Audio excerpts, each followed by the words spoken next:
So how do you see this ending, this war? I don't know, Sarah. Is that a great name?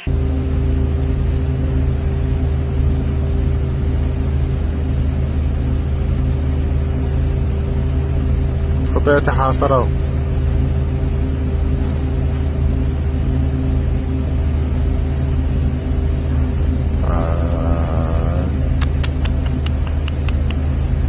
شو النار طبعا هذا من سفينتين مو وحده ولد. Well, it's only good if you win. You know, you can only do. And we've won. Let me say, we've won.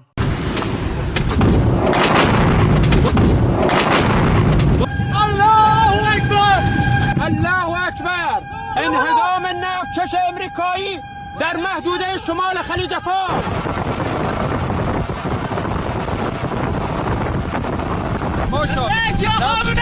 You know, you never like to say too early you won. We won. We won the bet. In the first hour, it was over. ये drone जा रहा है, आप लोग देखिए ये भागो पीछे तो पीछे बहुत तगड़ा ही धमाका हुआ है यहाँ बहरीन में। देख लीजिए ये पूरी बिल्डिंग में आग लग गई है, पूरी बिल्डिंग में। अल्लाह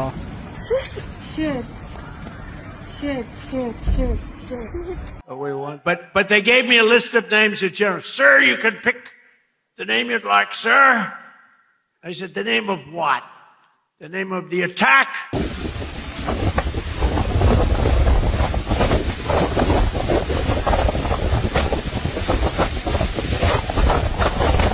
On Iran, sir. And they gave me like 20 names. And I'm like falling asleep. I didn't like any of them. Then I see Epic Fury. I said, I like that name.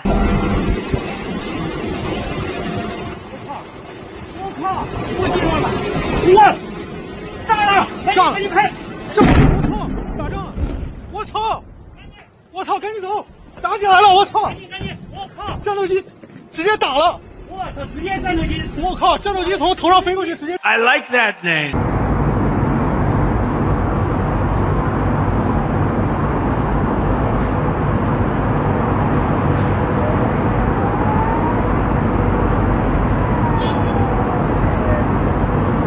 The Navy is gone. It's all lying at the bottom of the ocean. 46 ships. Can you believe it? In fact, I got a little upset with our people. I said, what quality of ship? Excellent, sir.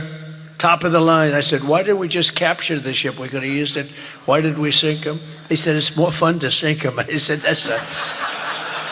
they like sinking them better. They say it's safer to sink them. I guess it's probably true.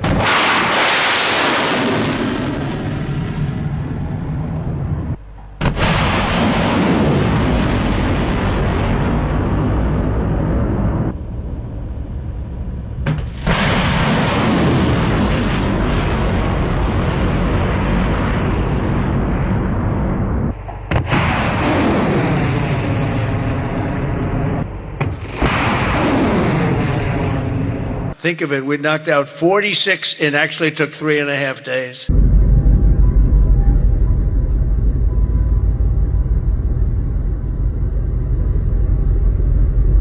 Their terrorist leaders are gone.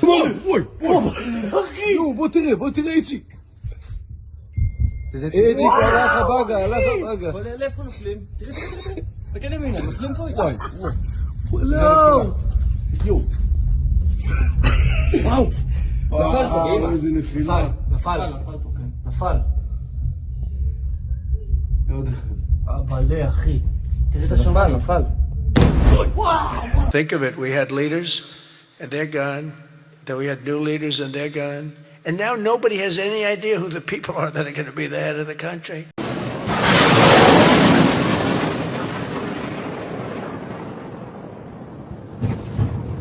Okay.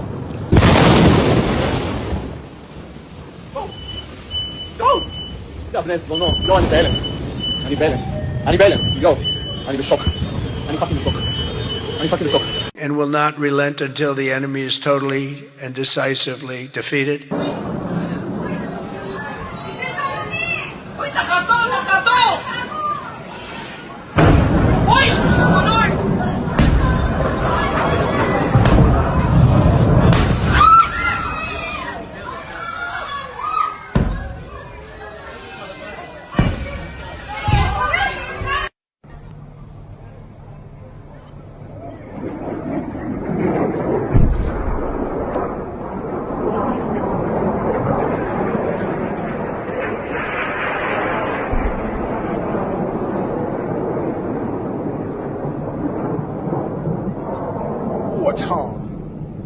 So how do you see this ending, this war? I don't know, Sarah.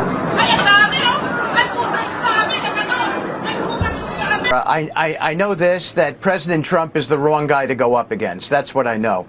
Israel has been hit really hard this past hour. There's been 4 waves of ballistic missiles from Iran to Israel the past hour, and this included the uninterceptable cluster warheads. Major areas of Tel Aviv are without power, and there are tons of injuries. Also, Israeli authorities have shut down the internet in areas of Tel Aviv to avoid any damage videos getting out. There's been well over 60 direct hits in the past hour. Also, the American 5th Fleet in Bahrain is on fire. The video of the Iron Dome, watch this one right here, it doesn't intercept a single rocket. Count this. This is what? 6 Iron Dome interceptors, and a ballistic missile right above just comes right through them. I don't know if I'm believing the odds anymore that 95% of them are being intercepted. We can watch this ballistic, not even a cluster warhead, make its way down. Wasn't even trying to get intercepted, and it's going to have a direct hit. The censorship out of Israel right now, specifically Tel Aviv, is insane. They're threatening jail time. They're putting cell jammers. They're literally intercepting videos as people are trying to send them to each other. In that latest interview I did on the 5th day, I said we have passed the peak and we're heading downhill. Now is our downhill phase. You saw what happened just last night in Tel Aviv. This was a day ago. Meaning because we hit the radars and the infrastructure today, truly Mr. Trump and Netanyahu are trapped in a slaughterhouse in the Persian Gulf. And in the coming days and weeks, much more joyful news will be delivered to the dear nation of Iran. Look, the big mistake they made was that they came and designed a short-term war, but they didn't realize this might turn into a long-term one. Even the greatest international powers, if they initially plan for a short-term war and halfway through it, it becomes a long-term war, no matter how much power they have, they will be defeated. Why? Because short-term wars have a specific design. They require limited logistics and limited preparations. A long-term war requires abundant logistics, extensive planning, and they have to anticipate many consequences. What? They thought the Islamic Republic would be finished in 48 hours. First, they brought 1 aircraft carrier. Then recently they said, for precaution, let's bring another ship, too. But now they're saying we must bring in whatever ships we have from anywhere in the world, so maybe we can handle this. Take the USS Ford that has now come towards the Mediterranean. It's currently their time for leave. There are 5,000 to 6,000 personnel saying, we need to go on leave. How do you know? Because during their time in Venezuela, their mission there had ended. They were told, you will go for 48 hours and come back. Furthermore, these ships usually need maintenance every 6 months. They need to be resupplied with ammunition and many other things need to be done. They came for 48 hours. Now, if they want to stay for long term, from the fatigue of the forces to the shortage of ammunition, they will be burdened with other problems.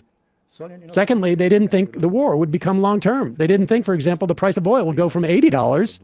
It has already gone up to 110. You should expect 120 and 150 oil in the coming days. We're getting close to 150? Yes, he says. Well, what does this mean? It means the entire global economy will collapse. If the global economy collapses, then the world will the world allow Trump to continue his warmongering? Or will the countries of the region allow him to continue his warmongering?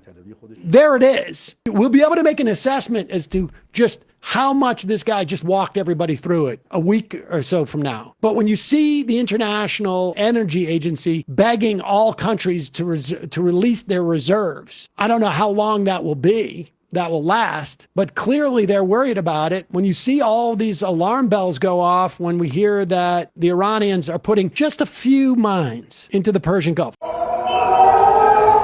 Their orange glow streaks across the night sky. Each speck of light, a small bomb, carrying up to 11 pounds of explosives, and raining down indiscriminately, sometimes in densely populated areas. They are cluster munitions, and Iran is increasingly packing the heads of its ballistic missiles with dozens of them, aiming to pierce Israel's sophisticated air defenses. One of those small bombs struck the roof of this residential building, and you can see the hole is only a few inches wide. And yet this is the kind of destruction that just one of those small bombs can cause, one of multiple impact points from a single missile. We confirmed 9 separate impacts from that one missile. They include this strike on a Tel Aviv car wash that severely wounded 1 man, and another in a neighboring suburb. The impacts are spread out across 7 miles of mostly residential neighborhoods, illustrating why using these munitions in populated areas violates international law. The next day, another cluster missile attack sends bomblets tumbling south of Tel Aviv. At least 5 impacts scattered across 8 miles. One bomb hit a street here. Nearby, 2 construction workers were killed. The first fatalities in Israel caused by these weapons. Israel's military, which has itself deployed cluster munitions in other wars, says about half of Iran's missile attacks use these munitions. Vehicles overturned, shrapnel slicing through anything near the impact. Iran's missiles are more destructive when equipped with a single large warhead, but the clusters are much tougher to intercept. It's a mechanism to bypass active missile defense. In some cases, you can hit the target with an arrow or with a THAAD missile, for example, but the bomblets will continue and will get to the target. The Israeli military does try and intercept these bomblets, expending a costly and finite quantity of interceptors in the process. So if there is a strategy here by Iran, that could be it, to try and deplete Israel's air defenses, right? We know it. I think Iran doesn't have the capability at the moment of orchestrating a large barrage of ballistic missiles. So if Iran wants to cause a lot of damage, even with a small number of ballistic missiles, then submunition missiles, with bomblets will be the weapon of choice. The weapon of choice as Iran pursues a war of attrition, one missile at a time.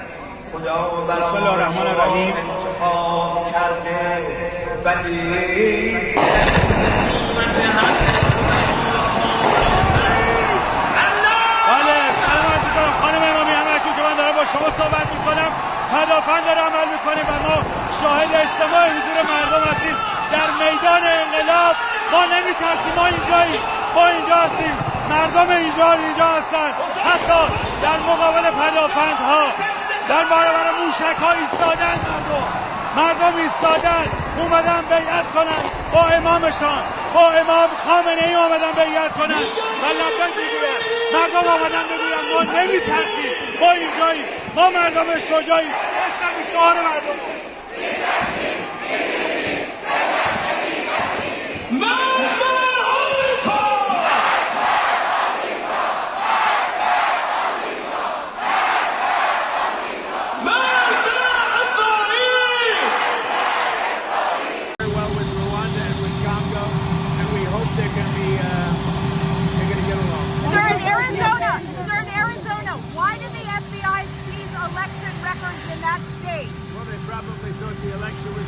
It wasn't rigged, though. Oh, really?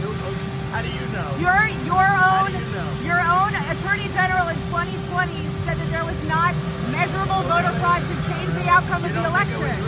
I think it was rigged. There's no, sir. Where's the evidence of that? It wasn't rigged. You're a rotten reporter. Where's the evidence of that?